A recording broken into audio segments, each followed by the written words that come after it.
in that case. New at 4, disability advocates feel Metro Transit is failing them. Advocates released their first ever report card to measure the transportation company's progress. 5 on your side's Diamond Palmer joins us in studio with the changes they're hoping to see. Diamond.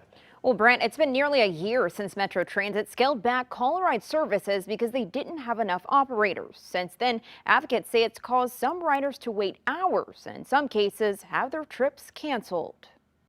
All too often, people who purchase cars and can drive them are not aware of how well Metro Transit is working. Robin Wallen, a member of St. Louis Metropolitan Alliance for Reliable Transportation, also known as SMART, was joined by disability advocates Thursday. The group released a report card with grades on how they believe Bi-State Development's Metro Transit is doing as it relates to the caller ride service. For ADA compliance, they gave the service an F. They say rider call logs show them dialing hundreds of times and nobody picking up the phone. When you call, it just kicks you out, and there's some people that call like 50, 100, 150, 200 times.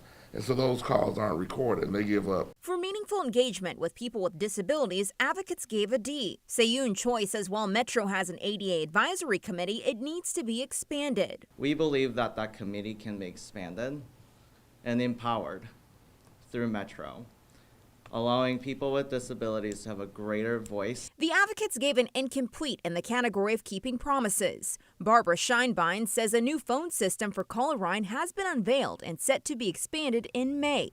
But she says the ADA consultant hired last year for the service hasn't produced a report yet. Metro made several promises publicly last year.